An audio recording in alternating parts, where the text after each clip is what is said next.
Bonjour à tous, bienvenue sur Rouge et Blanc pour un nouvel épisode consacré à la montagne avec un M majuscule, puisque c'est le thème central de notre épisode. Aujourd'hui, on va parler de Mountain Change Maker, cofondé par Laurent Surbeck. Bonjour Laurent. Bonjour Thierry. On peut parler d'une plateforme digitale 100% médias, audio et vidéo dédiée à la transition des territoires de montagne, que ce soit dans les Alpes ou dans les Pyrénées. Oui, c'est ça. Enfin, c'est même au-delà d'un média, puisque c'est aussi un think tank, mais je pourrais vous l'expliquer un peu plus en détail.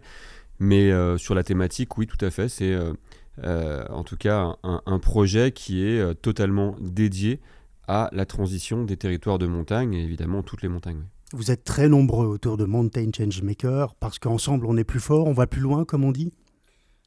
L'idée en fait de Mountain Changemaker, ça a déjà été une série documentaire que j'ai lancé, que Montagne TV d'ailleurs, que j'ai lancé avec Montagne TV pendant le Covid, dont l'objectif était de mettre en avant les initiatives positives, en tout cas les initiatives, les changemakers en fait, c'est ceux qui se bougent, ceux qui agissent, ceux qui prennent des décisions, qui testent des choses pour s'adapter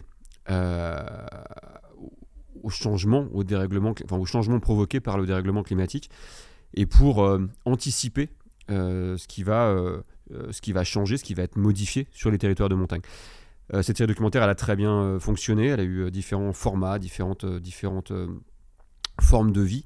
On a commencé par un format très télé pour finir par un format très digital, mais des sportifs, des politiques, des acteurs de la montagne, de l'écosystème, des dirigeants.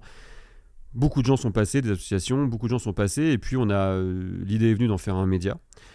Et puis à ce moment-là, j'ai mis en place différentes réflexions. J'ai aussi ouvert le capital, enfin en tout cas décidé de faire venir avec moi pour ce projet des personnes qui me semblaient les plus pertinentes à ce moment-là. Et donc on a fait cette motion de capital, et donc où Benoît Fritsch et Bruno Cerclet m'ont rejoint dans l'aventure Montagne TV, pour principalement, évidemment encore Montagne TV, mais pour principalement le projet Mountain Changemaker et en faire un média. Et là où je disais tout à l'heure que c'est au-delà d'un média, c'est que au-delà de cette plateforme de streaming, en effet vidéo et podcast, les applications sur les téléphones évidemment, où on peut retrouver tous ces contenus, il y avait la question du modèle de fonctionnement et du modèle économique.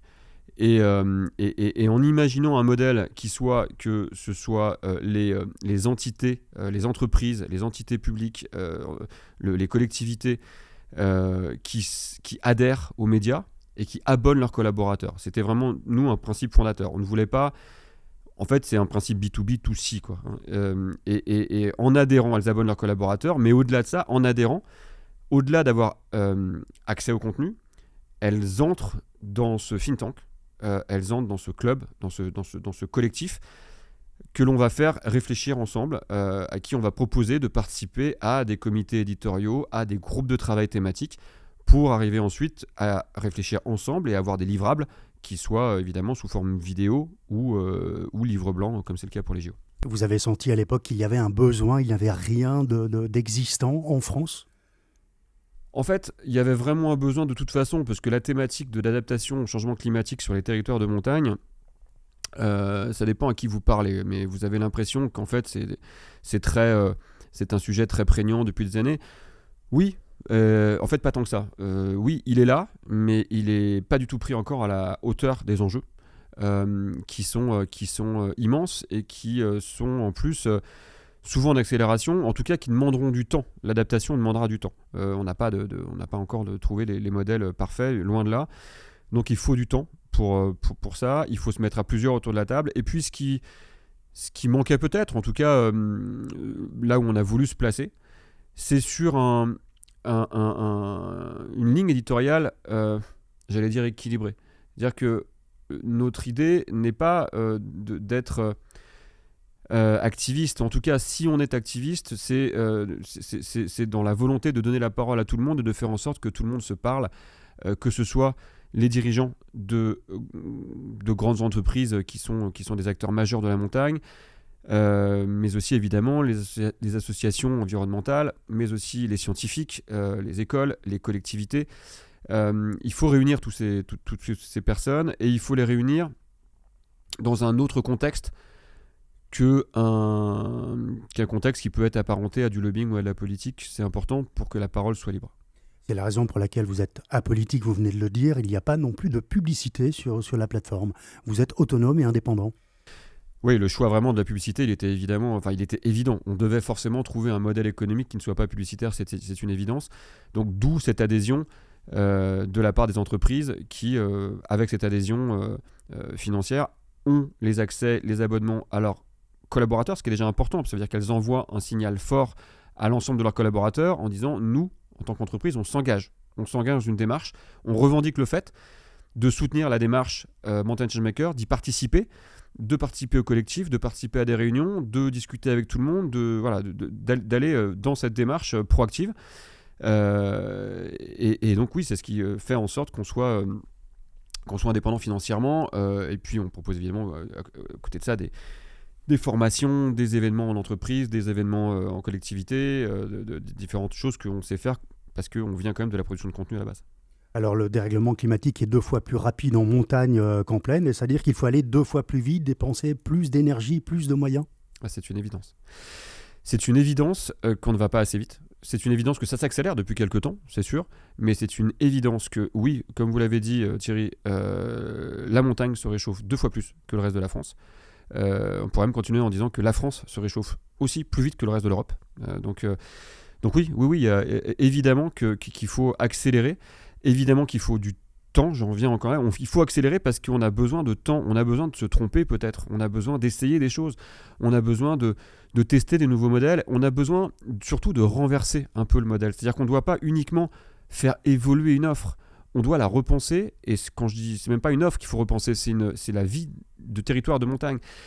Et ça, c'est compliqué, ça prend du temps, bien entendu. La montagne et les territoires de montagne se sont construits depuis, avant le plan montagne déjà, sur un modèle économique quasiment mono-ressources, même s'il y en a d'autres, il y en a une qui prédomine tellement fort, que la vie s'est construite comme ça. Donc aujourd'hui, il faut changer de mindset, changer d'état d'esprit, et ça ne se fait pas du jour au lendemain, il faut du temps, il faut aussi donner des perspectives positives à tout le monde. C'est-à-dire que s'il faut changer de modèle et qu'on n'en a pas d'autres, c'est compliqué. Donc il faut se donner le temps d'en chercher d'autres, de voir comment ces territoires ils peuvent évoluer, peut-être avec moins de tourisme, peut-être avec plus de vie locale, peut-être avec une autre forme de tourisme. Tout ça prendra du temps, et donc oui, pour avoir ce temps, il faut accélérer dès maintenant. Le fait d'établir le siège ici à Annecy, ça avait du sens au cœur de Savoie-Mont-Blanc? Oui, de toute façon, ça avait du sens, évidemment, d'être assez central. On a quand même tout de suite fait très attention à avoir un bureau dans les Pyrénées, à avoir évidemment un bureau aussi en Savoie et un peu partout d'ailleurs dans les montagnes. Ce qu'il fallait, c'est aussi qu'on soit sur une ville qui est en plaine et à la montagne. Ça, c'est important parce que pour relier les gens dans les montagnes, il faut les faire sortir de la vallée, parce que les vallées, elles sont magnifiques, mais c'est ce qui sépare aussi beaucoup les montagnes. Et si les montagnes et les montagnards et les entités en montagne ont des fois du mal à se fédérer, c'est aussi parce que chacun retourne dans sa vallée, chacun retourne dans sa station, et que c'est pas facile. Donc il faut les relier à un point évidemment un peu plus central. Vous êtes le liant, le fédérateur en fait. C'est ce qu'on cherche à faire en tout cas. Ce qui est clair, c'est que on doit être là pour fédérer les personnes qui ont envie d'avancer, pour agréger les connaissances de chacun de nos membres, parce qu'en fait, encore une fois, on essaye de réfléchir, mais on est loin d'avoir évidemment la connaissance que l'ensemble de nos membres peuvent avoir quand on les fait se parler. Donc on doit agréger ces connaissances, et on doit apporter un éclairage. Le journalisme que l'on souhaite faire sur Mountain Changemaker, c'est pas du tout, évidemment qu'il n'y a aucun dogmatisme, c'est de l'éclairage. On doit être là pour sujet après sujet, n'en éviter aucun, quel qu'il soit, et il y en a qui sont des fois compliqués. Il faut qu'on se place comme un journalisme d'éclairage pour que chacun puisse se faire son opinion. Et on espère en effet que l'ensemble des opinions iront dans le sens de recherche à l'adaptation. Mais en tout cas, on est là pour mettre tous les sujets sur la table, les éclairer et montrer ceux qui testent des choses. Merci Laurent pour cette introduction. On va parler de l'homme maintenant, Laurent Surbeck, un homme de médias. Vous avez été toujours journaliste dans la communication, dans la télé également. Vous avez lancé Montagne TV. Présentez-nous votre parcours. Oui, en effet, ça fait longtemps que je suis dans les médias. J'ai commencé chez Lagardère, plutôt sur la partie radio d'ailleurs que sur la partie télévision. Donc en bon parisien amoureux des montagnes, j'ai évidemment tout fait pour partir de Paris et c'est la radio qui m'a permis de m'installer à l'époque à Chambéry. De Lagardère, je suis passé au concurrent direct en termes de radio, c'est-à-dire le groupe Énergie. De là, rapidement, la télévision avait toujours été un très fort intérêt pour moi, et dans le cadre de mes études, j'avais vraiment opté pour ça. J'ai lu dans un journal qu'une télévision régionale que je connaissais un peu en tant que touriste à l'époque, qui s'appelait TV8 Mont-Blanc, allait réouvrir et chercher une équipe. Voilà. J'ai rencontré à ce moment-là Stéphane Santini, Patrice Mallet, qui m'ont recruté. Et ça a été une jolie aventure, puisque j'ai appris là tous les métiers de la télévision en tant que tel, en tout cas de la production de contenu. J'en suis devenu directeur général adjoint au bout de 3 ans. J'y suis resté 5 ans à la tête, 8 ans en tout. Donc voilà, très belle aventure dans laquelle on a eu l'occasion de se croiser, Thierry d'ailleurs. Absolument. Et on salue Stéphane et Patrice au passage, qui nous regardent. Et puis en effet, 2008, je pars de TV8. J'ai un projet en tête. C'est pas encore Montagne TV, c'est celui d'écrire. Donc je crée à ce moment ma société pour pouvoir écrire et réaliser, parce que c'est quelque chose que j'avais en tête depuis longtemps et qu'on ne peut pas faire quand on dirige une télévision, d'avoir le temps d'écrire du documentaire, du film, du magazine. Donc j'ai fait un petit peu ça. Je suis passé par des phases aussi évidemment d'accompagnement de différents projets télévision un peu partout en France, et puis fil de rencontre, Montagne TV avait toujours été, une chaîne dédiée à la montagne avait toujours aussi été dans ma tête depuis quelques années. J'en avais parlé à l'époque avec le président de TV8, Paul Rivier. On en avait échangé avec Marc Béchet à l'époque aussi, qui avait un petit peu ça en tête. C'est un projet qui avait déjà existé, en tout cas en stade de projet, qui n'avait jamais vu le jour, dans lequel il y avait déjà les éditions Glénat ou autres qui s'étaient intéressés à ce sujet. Et à ce moment-là, j'ai rencontré Jean-Philippe Caille à Lyon, et on a discuté de ce projet. Lui avait déjà été dans les premières discussions, et on a dit allez, top, moi j'ai un petit peu plus de temps aujourd'hui, donc on y va. Et donc on a lancé Montagne TV en 2010 avec une vraie volonté de s'adresser au plus grand nombre. On voulait absolument pas être corps. Alors, je suis très pratiquant de montagne, alpiniste et très pratiquant de montagne dans tous les domaines que ça peut proposer. Mais je crois que quelque part, il y avait dans la ligne éditoriale de Montagne TV, il y avait quelque part. Moi, je suis parisien. Je vais vous expliquer pourquoi je suis venu vivre ici, quoi. Quelque part. On devait vraiment donner envie au plus grand nombre. Et d'ailleurs, quand on a lancé, on avait parmi nos partenaires qui nous ont suivis à ce moment-là, et notre petit clin d'œil à Jean-Marc Silva, France Montagne, on avait fait le choix ensemble d'être lancé, on était donc lancé sur le bouquet CanalSat, qui était venu nous dire si vous faites ça, on y va avec vous. Donc c'était intéressant, puisque CanalSat trouvait à ce moment-là qu'il y avait une place pour une chaîne thématique sur la montagne dans leur bouquet, à côté des chaînes découvertes. Donc on s'est vite retrouvé sur les mêmes créneaux de diffusion et de numérotation que National Geographic, Ushuaïa TV, Planète, des chaînes découvertes très, très reconnues. Et on avait donc fait le choix avec France Montagne de rester en gratuit pour justement pouvoir toucher tous les gens qui pouvaient être potentiellement intéressés par découvrir la montagne, mais qui n'y venaient pas encore pour plein de raisons, parce que ça n'avait pas encore déclenché. Donc voilà, donc Montagne TV, l'enjeu c'était pour nous d'être crédible, légitime et intéressant pour tous les pratiquants de montagne, et en même temps d'être accessible pour tous ceux qui ne l'étaient pas encore. C'est pour ça qu'on avait fait un mix animateur, producteur et présentateur et journaliste qui était assez intéressant, puisqu'on allait quand même de super spécialistes et connaisseurs de montagne comme Gilles Chapaz ou comme Christophe Dumaret, à du plutôt grand public avec Stéphane Thébault, André Manoukian ou Alexandre Debanne comme animateur. Voilà, donc l'aventure Montagne TV a été une très belle aventure aussi, en tout cas des très très bons débuts. En 1 an et demi, première audience Médiamétrie, au bout de 18 mois, on était à 0,1 de l'audience Ushuaïa TV. Alors 0,1 c'est encore pas mal, c'est encore une sacrée marche, mais c'était quand même un succès. D'ailleurs, ça avait été unanimement reconnu. Il y avait vraiment une place pour une chaîne montagne en France. Il y avait une appétence pour la montagne, pour les téléspectateurs français, c'était une évidence. Ouais. Montagne TV existe toujours maintenant sur le web? Montagne TV continue à être une société de production spécialisée dans les marques de montagne, connaissant bien leurs problématiques, connaissant bien leur écosystème, connaissant bien les enjeux de chaque entité en montagne, de chaque acteur de la montagne.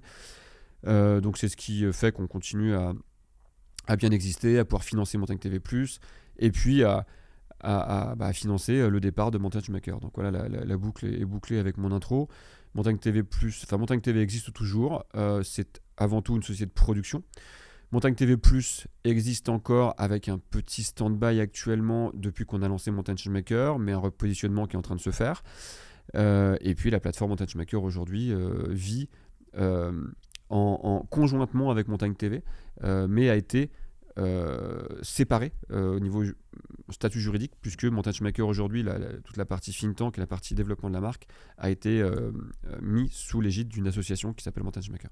C'est complémentaire malgré tout. Absolument. Tout ça. Alors comment vous est venue l'idée justement de créer Montagne Changemaker?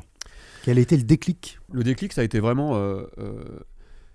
une période 2018-19 où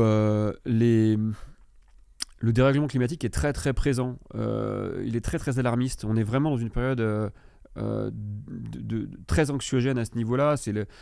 C'est l'époque du How Dare You de Greta Thunberg. C'est l'époque des grosses catastrophes aussi. C'est l'époque des collapsologues, comment tout peut s'écrouler. Moi, j'étais très pris par ce sujet. Je suis très pratiquant de montagne. Je vois les choses qui changent. Pas qu'en France.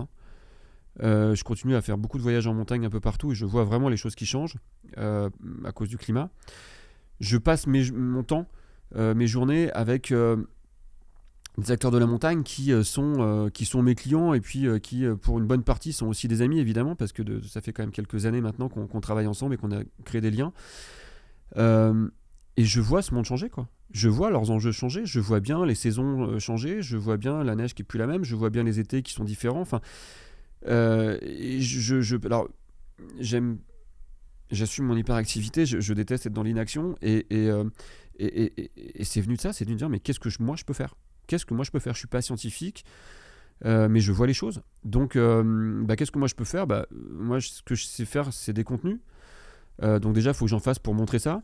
Ce que je sais faire, c'est donner la parole aux gens. Et ce que j'adore faire, c'est de donner la parole aux gens, un peu comme vous, Thierry. Enfin, moi, quand j'ai commencé à écrire des documentaires, c'était des portraits. J'ai toujours beaucoup aimé donner la parole aux gens. Voilà, je me suis dit ce que je peux faire, c'est ça. Puis c'est les médiatiser. Et puis c'est les réunir, puisque justement, quand je parlais des acteurs de montagne, j'ai en effet dans mes relations, que ce soit encore une fois clients, partenaires ou autres, autant des sociétés, acteurs de la montagne majeurs dans le cadre de gestion de domaines de montagne ou de domaines skiables, que des associations limite activistes. Donc, et j'ai aucun problème avec ça, je l'assume totalement. Ce qui relie tous ces gens-là, normalement, c'est l'intelligence et la capacité à s'écouter, sinon après ça s'arrête. Donc le déclic, c'est ça. Le déclic, c'est qu'est-ce que je peux faire moi? C'est réunir ces gens, aider à faire que les gens se parlent plus, qu'ils se rendent compte que au-delà des différences, aujourd'hui il y a un sujet majeur et que le sujet majeur il doit tous nous relier. On n'en est plus dans les petites différences là, on en est sur des limites de la planète qui sont dépassées, on en est sur des enjeux majeurs en termes de montagne. Je fais une aparté, mais genre c'est presque risible la réaction de certaines personnes qui détestent dès qu'on parle d'écologie ou d'environnement. Ok, il y a eu des chutes de neige gigantesques jeudi dernier. Sur les réseaux sociaux, tout d'un coup, on a des gens qui postent pensez ému aux écologistes, voyez, la neige est toujours là. Oui, enfin, le lendemain, il faisait 16 degrés de plus. Enfin, il y a des enjeux majeurs et c'est dans le cadre d'enjeux majeurs qu'on doit nous aider, autant qu'on faire se peut, à faire en sorte que les gens se fédèrent pour réfléchir ensemble et voilà, et agrègent des solutions, agrègent des savoirs. Des savoirs, il y en a autant d'un côté que de l'autre. Ça explique un contenu très riche, hein. La plateforme a 1 an et demi à peine d'existence. J'ai compté plus de 20 programmes différents, audio et vidéo. Vous produisez énormément de contenu. Alors on a produit beaucoup de contenu depuis le début, en effet. Il y a une période où on était à un par jour posté, donc là on a un tout petit peu réduit. Mais oui, de toute façon les sujets il y en a beaucoup, il y en a vraiment beaucoup, donc on essaie de traiter toutes les thématiques, évidemment que ça va de la mobilité jusqu'à l'économie durable, en passant par l'économie circulaire, en passant par l'eau évidemment, par la vie locale, la vie des territoires, l'attractivité, l'évolution du tourisme. On s'oriente, c'était prévu comme ça, vers aussi du format long, en tout cas plus long, donc déjà des dossiers beaucoup plus d'investigation, du format long documentaire aussi, qu'on va bientôt lancer, et puis le développement des podcasts aussi beaucoup, puisque ça marche très très bien. Vous sentez qu'il faut aller dans le détail, il faut vulgariser, informer, sensibiliser le public. Oui, il faut. En fait, on est dans une époque compliquée. Pour informer, on doit être présent sur des réseaux sociaux qui demandent toujours du plus court. Et pour rentrer dans le fond des choses, on doit être sur du format long. Donc il y a un savant mélange à faire de tout ça. Mais en tout cas, moi, je crois énormément aux documentaires pour alerter, pour informer, pour emporter, pour créer un élan. Et évidemment, quand tu dis documentaire, il y a plein de façons de les faire. Mais en tout cas, quelque chose de très enrichi en données, en témoignages, en preuves à l'appui scientifique, sur des choses factuelles, et en montrer des initiatives. Il faut absolument qu'on puisse enrichir ces bases. Et des documentaires, il faut en faire des séries. Il faudrait même faire des fictions de tout ça pour pouvoir emporter et passer des vrais messages en faisant une vraie prospective possible. Et d'ailleurs, on est en train de créer aussi un comité d'éthique avec des scientifiques et des chercheurs pour principalement valider les probables. C'est-à-dire que si on parle de prospective, si on parle d'avenir, qu'est-ce qui est dans le cadre du probable, qu'est-ce qui est dans le cadre de l'utopie, pour qu'on puisse travailler plus encore sur un futur souhaitable, mais qui soit envisageable. Réalisable. La ligne éditoriale, c'est la vie des territoires, le climat et l'économie. C'est un peu le cadre de votre action, en quelque sorte. Ouais. Oui, tout à fait. On doit travailler sur cette vie des territoires. C'est ce que je vous disais tout à l'heure. L'économie, elle va changer, forcément. Le modèle économique des territoires de montagne, en tout cas, évidemment, notamment ceux qui sont particulièrement chargés en domaine de montagne, elle va changer. Donc, oui, la vie des territoires, elle va changer. Et bien entendu que si on a vraiment un objectif qui nous tient à cœur, c'est celui de faire s'accorder économie et durabilité, bien sûr. Alors pour travailler, pour phosphorer, comme on dit, il y a un laboratoire d'action avec des groupes de travail. Alors quels sont les sujets, quelles sont les priorités que vous abordez ? Donc ces groupes de travail, là, on est justement en train d'en lancer 4 en même temps. Qui vont... alors, il y en a un qui a pris un peu le dessus, parce qu'il faut bien qu'on enregistre l'actualité, évidemment, c'est les Jeux Olympiques et Paralympiques de 2030, enfin Alpes 2030, où là, on s'est emparé du sujet en se positionnant sur un si et seulement si. Ce qu'on voulait dire par là, c'est... ils sont là, ces JOP, ils ont été décidés, donc nous serons en tout cas, nous soutiendrons si et seulement si. Et derrière ce si et seulement si, c'est évidemment si ces Jeux Olympiques peuvent être un vrai accélérateur de l'adaptation de l'adaptation au dérèglement climatique, un vrai accélérateur de recherche de nouvelles initiatives, nouvelles solutions possibles sur les territoires de montagne. Et évidemment, si c'est pas juste un copier-coller des anciens de Jeux Olympiques qui ont déjà eu lieu, et que ça participe donc à une vision de la montagne qui est différente et qui n'est pas uniquement là pour de la glisse et des médailles, même si évidemment personnellement on adore tout ça, et évidemment que que le rôle sociétal d'événements tels que les JOP est extrêmement important, et voilà. Mais ça doit être un accélérateur, comme l'ont été d'ailleurs Paris 2024. Donc voilà, ces JOP font l'objet d'un groupe de travail. Évidemment, ils prennent un peu le dessus en ce moment parce que derrière les JO, on met plein de valeurs. Autant l'éducation, la santé, la vision, l'habitat, la mobilité. Donc voilà, il y a un groupe de travail JOP pour lequel va être en plus écrit un livre blanc qui sortira à l'automne, et pour lequel actuellement on est en rapport avec de nombreux ministères, beaucoup en tout cas de personnes aux responsabilités qui attendent ce livre blanc. Et puis à côté de ça, évidemment, les groupes de travail vont continuer bien au-delà de ce livre blanc, bien au-delà de ce projet des JO. Les groupes de travail sur l'attractivité de la montagne demain, sur la mobilité, bien entendu, sur les différents pôles d'expertise et de compétitivité qui peuvent exister en montagne au-delà du ski, évidemment, sur l'évolution des activités sportives et loisirs en montagne, sur l'eau, bien entendu. On est sur l'année internationale des glaciers, et donc il y a un sujet qui est l'eau, qui est vraiment prégnant, et sur lequel il faut absolument, j'ai presque envie de taper du poing sur la table,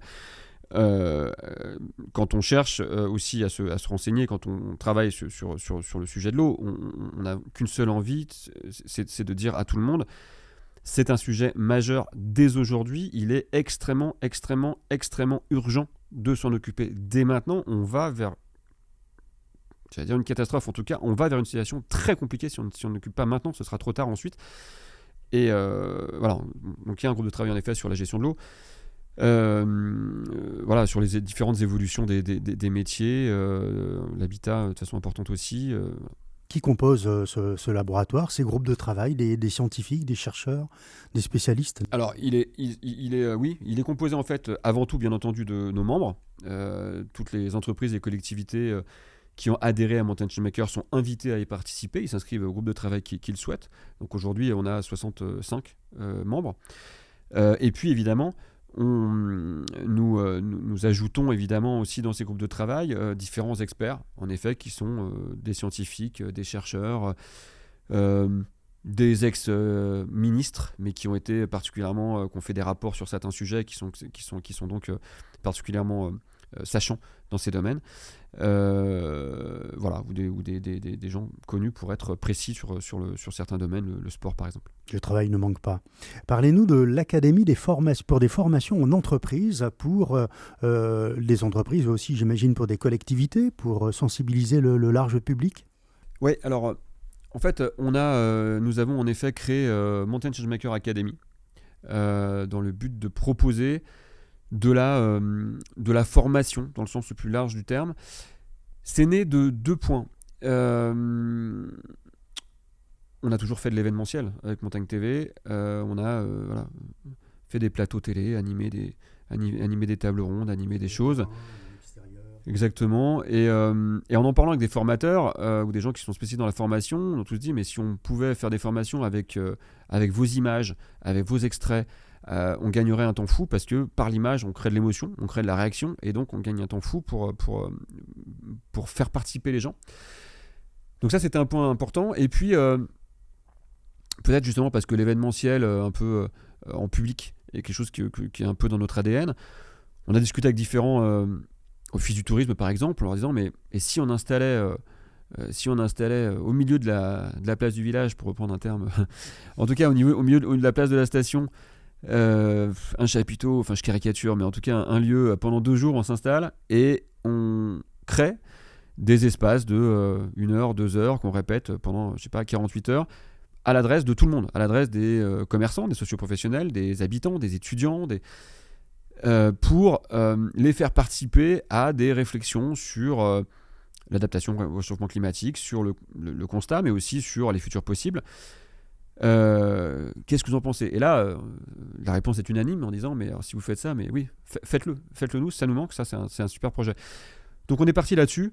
On a bossé aussi avec différentes sociétés de formation. On a travaillé aussi avec des gens qui font de la formation comme Mountain Rider, avec qui on travaille sur plein de projets. Et donc oui, Mountain Changemaker Academy va proposer des animations qu'on a mis un peu, sur lequel on a un peu réfléchi pour être un peu différent. On a par exemple des soirées de la transition, des nuits de la transition qu'on met en place, dont le principe est de réunir des personnes dans des salles de cinéma, de projection, ce que vous voulez, et sur des thématiques de les faire réagir, avec des micros dans la salle, de les faire réagir à des contenus que l'on diffuse. On va créer des ateliers de fresques, mais différentes, avec pareil, beaucoup de digitalisation, beaucoup d'images, pour faire participer les gens de façon différente. On va évidemment travailler aussi sur tout ce qui est frein au changement pour les entreprises, donc dans des formations que l'on fait avec les collaborateurs d'entreprise ou avec les managements ou des services particuliers. Donc voilà, Montage Maker Academy aujourd'hui est capable de s'adresser à des services dans des entreprises, dans des grosses entreprises, mais aussi à du grand public, on va dire socio-professionnel, donc commerçants ou autres, et aussi à des événements totalement, là, vraiment très grand public, c'est-à-dire où tout le monde peut venir, quel que soit leur corporatisme ou pas, dans une salle. Et puis à côté de ça, on a aussi mis en place, parce qu'on est aussi beaucoup en contact avec les collectivités, et dans nos membres, on a beaucoup de collectivités, des accompagnements spécifiques pour les élus qui ont besoin d'avoir un enrichissement sur les sujets concernant la transition, l'adaptation au dérèglement climatique, l'évolution du tourisme. Voilà, on leur apporte à ce niveau-là notre expertise, ce qui s'est fait, ce qui s'est pas fait, ce qui marche pas, ce qui est attendu, les chiffres, en tout cas toutes les informations qu'on peut agréger pour que eux, en tant que collectivité, puissent avoir des horaires d'entraînement en fait aussi, pour savoir et mieux maîtriser tous ces sujets, parce que aujourd'hui les maires, les élus sont quand même dans une position qui est compliquée, parce que les sujets de transition sont complexes. Ils ont eu une économie basée sur le ski, beaucoup. Donc c'est pas simple pour eux, ils doivent être accompagnés, et donc on a aussi développé un accompagnement spécialisé pour les communes. Vous sentez que ces événements permettent d'impliquer davantage les personnes et d'en faire des ambassadeurs finalement ? C'est vraiment le but, ouais. C'est vraiment le but. D'ailleurs, dans Montage Maker Academy, il y a aussi une offre qui s'adresse aux stations de montagne, qui est spécifiquement pour créer ensemble des ambassadeurs dans la station qu'on forme. Là, on les accompagne pendant 1 an, 2 ans, et c'est eux qui deviennent les ambassadeurs de la parole de la transition au sein de leur écosystème et de la station. Ouais. Donc oui, il faut créer des ambassadeurs, bien entendu. Ouais. Vous avez développé également une plateforme, une application en fait collaborative pour mieux fédérer toutes ces personnes et avoir de plus en plus d'ambassadeurs. Ouais, en fait, l'un des aspects participatifs de Montage Maker, puisqu'on le veut le plus participatif possible, c'est que l'ensemble des abonnés, l'ensemble des collaborateurs, quand une société comme la Compagnie des Alpes par exemple adhère et que chacune de ses filiales prend un nombre d'abonnements pour l'ensemble de ses collaborateurs, chacun de ces collaborateurs peut, via l'application, via une interface, proposer des sujets ou proposer des questions également. Ce qui nous permet, nous aussi, d'agréger une somme importante de connaissances sur quels sont les sujets que les gens ont envie de voir traités, quelles sont les questions qui reviennent en fait le plus, et de sortir peut-être aussi de notre milieu de sachant, de notre premier milieu de sachant qui est déjà très en fait conscient de beaucoup de choses, qui a déjà eu une somme d'informations importantes. Donc voilà, donc oui, le principe d'être participatif, de toute façon, le sera beaucoup plus. C'est déjà parmi nos membres, on a mis en place différents comités et on accélère encore cette année le nombre de comités restreints ou élargis sur des thématiques où on consulte tout le temps. Et ça peut être aussi des coups de téléphone. C'est inscrit dans le principe de Montage Maker, c'est-à-dire on a un sujet à traiter. S'il est un temps soit peu particulier, soit on réunit un comité, soit on passe des coups de téléphone, parce que faut le faire de façon assez rapide, et on consulte nos membres. Encore une fois, c'est un collectif et on veut s'appuyer sur eux. Comment les entreprises intéressées peuvent-elles vous rejoindre ? Parce que c'est bon pour leur image, mais c'est aussi bon de s'impliquer quelque part. Oui, bien sûr. Combien ça coûte ? Voilà la bonne question.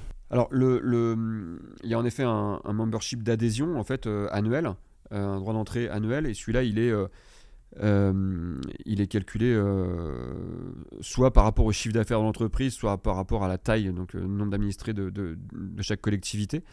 Et puis après, il y a les abonnements par collaborateur, par abonné, qui sont très symboliques. Et donc, sur le site Mountain Maker, ils ont tout pour nous contacter et avoir les renseignements. De toute façon. Vous avez une 60aine de partenaires actifs dans le milieu de la montagne, des grosses entreprises, des grandes stations, des grandes collectivités également. Ouais, 65 d'ailleurs depuis qu'on s'est parlé. Et oui, ce qui est intéressant, c'est que on est, sur ces 65 membres, il y a vraiment une diversité qui est très forte. Encore une fois, il y a des sociétés de gestion de domaine extrêmement importantes. Il y a aussi des stations dans les Pyrénées. Il y a des comités de communes. Il y a évidemment les mairies des grandes stations de Tignes, de Val d'Isère, de Bourg-Saint-Maurice-les-Arcs par exemple, ou des Ménuires, ou de bien d'autres, ou de l'Alpe d'Huez, Avoria, mais aussi des Voluy dans les Hautes-Alpes, de la Clusaz évidemment, de Peyragudes dans les Pyrénées, enfin de toutes les tailles en fait. Toutes les tailles sont là, et on a des comités de communes de Haute-Maurienne qui évidemment n'ont pas du tout les mêmes problématiques que de la Haute-Tarentaise, mais voilà, il y a une vraie diversité, et dans les sociétés aussi, on a des sociétés qui sont petites en développement mais qui s'impliquent énormément. Ouais. Donc c'était vraiment important pour nous d'avoir cette diversité. Et c'était important pour nous, d'ailleurs, d'avoir vraiment ce côté privé, avant tout, collectivité, mais à un niveau mairie et comité de communes, et pas au-delà, dans les membres. En tout cas, dans un premier temps, c'est ce qu'on s'est vraiment dit, c'était vraiment important pour nous qu'on ne commence pas ce collectif et ce mouvement, parce que c'est un mouvement, avec des grands institutionnels. C'est pas que j'ai quoi que ce soit contre les institutionnels, mais on devait créer quelque chose de différent et travailler avec les institutionnels, mais qu'au niveau des membres, on soit sur de la collectivité au niveau mairie ou de l'entreprise privée. Quel est le business model, dirons-nous ? L'adhésion, de toute façon, dire les différents points. Bon, déjà, clairement, c'est Montagne TV aujourd'hui qui a quand même financé évidemment le lancement de Mountain Maker, très clairement, et qui aujourd'hui encore finance une grande partie. Ça commence à s'équilibrer puisque Mountain Maker se développe très bien depuis 1 an et demi. On traverse même une crise de croissance, c'est-à-dire qu'on n'arrive pas pour l'instant à suivre nos promesses, nos objectifs. On prend du retard sur beaucoup de choses. Alors, j'espère qu'on fait quand même des choses bien, mais je veux dire, on a en effet un joli développement. Donc le modèle économique après, il est, comme je disais tout à l'heure, sur l'adhésion évidemment. Ensuite, c'est sur Mountain Maker Academy avec les différentes formations que l'on fait, et puis différentes prestations qu'on peut amener en accompagnement, que ce soit en contenu vidéo ou en événementiel, sur tout ce qui concerne la transition des territoires de montagne, l'animation d'événements, l'enrichissement en contenu de certains événements liés à ces sujets, la formation, le modèle économique il est principalement là, et puis après il y a Montagne TV qui continue aussi son chemin et qui croît d'ailleurs complètement, puisque aujourd'hui, 70%, 75% même de l'activité de production de Montagne TV est liée à l'environnement. Enfin, ce sont des sujets qui concernent la RSE en général. Le fait que ce soit une association, est-ce qu'on peut faire des dons, par exemple ? Oui, absolument. En fait, le fait que ce soit une association fait qu'on est aussi beaucoup plus clair vis-à-vis des différentes fondations, des différentes autres associations d'intérêt général, pour que tout ça soit clairement fléché en effet, et qu'on ne mélange pas les choses. Donc oui, bien sûr qu'il y a des dons à faire sur l'association, bien entendu, au même titre que d'autres associations. Encore une fois, j'ai cité Mountain River tout à l'heure, je peux citer Protector Winter aussi, ou d'autres associations dont on est très proche. Mais en effet, oui, maintenant, il y a aussi les dons ne sont pas forcément à faire qu'à celles que je viens de citer, mais aussi à Mountain Maker. Ouais. Je voudrais qu'on revienne un peu sur les Jeux d'hiver 2030.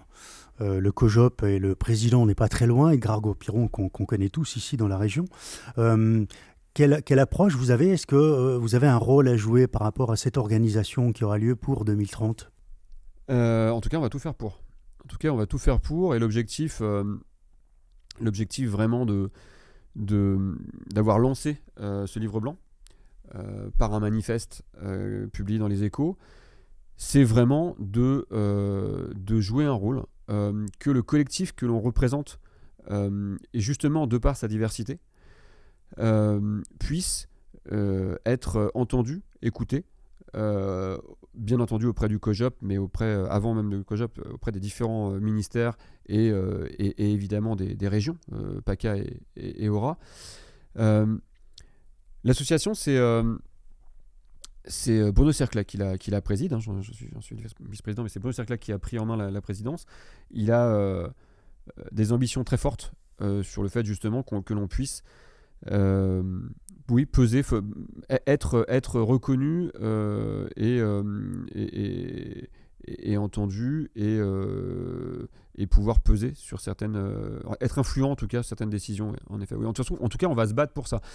Il est hors de question qu'on puisse prendre le sujet juste pour en parler et se dire ce sera des JO. Moi, le si et seulement si, pour le coup, c'est moi qui l'ai dit, c'est mon intime conviction. C'est-à-dire que s'il n'y a pas si et seulement si, je vois pas l'intérêt de JO en 2030. Hein.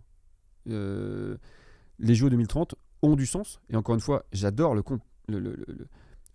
l'événementiel sportif est magnifique, l'esprit des Jeux Olympiques est quelque chose de magnifique, mais replacer un événement sportif lié à l'hiver en 2030, il faut vraiment que ça ne serve pas que à des médailles. Il faut que ça serve vraiment à accélérer l'ensemble des sujets qui sont liés à une vision de la montagne différente. J'ai pas dit qu'il fallait tout renverser. J'ai dit qu'il faut la faire accélérer et qu'on ait une vision différente. Si ces JOP 2030 ne servent pas à ça, ce serait vraiment bien dommage.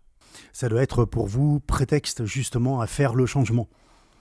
Avec ces Jeux Olympiques d'hiver 2030 chez nous en France, ça doit être le marqueur pour montrer que l'avenir de la montagne est en cours, est en marche. Ouais.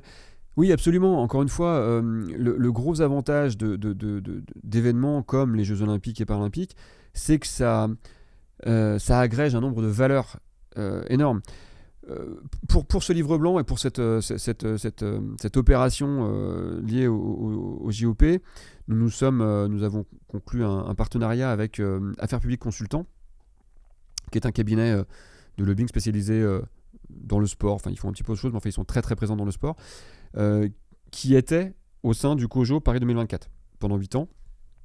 Ils étaient en charge de l'héritage, principalement immatériel évidemment. Donc on s'est allié à eux justement pour cette expérience Paris 2024. Qu'est-ce que ça devait laisser? Et bien entendu que les premiers sujets qui viennent, c'est éducation, c'est santé, c'est évidemment réutilisation de ce qui aura été fait, c'est vision des nouvelles activités, c'est vision des possibles, tout simplement, c'est vision des probables, c'est vision de qu'est-ce que ça peut devenir, qu'est-ce que les domaines de montagne peuvent devenir dans un tout cohérent avec les vallées. Donc oui, l'énorme avantage des Jeux Olympiques, c'est que c'est un focus important et on doit s'en servir. D'autant que les JO, c'est l'événement médiatique, je crois, numéro 1 dans le monde. Hein. C'est justement l'idée de projeter toutes ces initiatives. Je ne suis pas sûr que ce soit le cas des JOP d'hiver. L'été, c'est sûr. Hiver, c'est un monde un peu réduit parce que le ski intéresse quand même. Mais c'est un événement majeur, c'est sûr. C'est un événement majeur. Oui, non, mais il y a quand même beaucoup de pays, évidemment, sur lesquels c'est un événement majeur. Mais oui, c'est vraiment un événement majeur. Il faut, de toute façon... Enfin, on a fait d'ailleurs la première soirée de la transition qu'on a faite, c'était dans les Pyrénées. Et le sujet principal était l'évolution des événements sportifs en montagne. Ça a été passionnant, hein. Il y a eu 2 heures de projection d'extraits de nos contenus avec à chaque fois des coupures entre chaque bloc pour faire réagir la salle et créer des débats. Ça a été passionnant parce que c'est vraiment un sujet qui divise mais sans être staccanoviste non plus. Enfin, c'est pas blanc ou noir, mais il y a vraiment ce côté, alors événement sportif égale faire venir beaucoup de gens au même endroit sans forcément gérer la mobilité, sans forcément gérer les déchets, sans forcément gérer beaucoup de choses. Il y a ce côté pour autant, ça fait découvrir, il y a des gens qui viennent pour le sport et ils viennent en famille et ils découvrent les territoires. Et puis il y a ce côté surtout, liesse populaire, ça emporte, ça emmène, ça crée des liens entre les gens et surtout on peut donc en profiter pour faire passer des valeurs. Les grands événements sont là pour ça.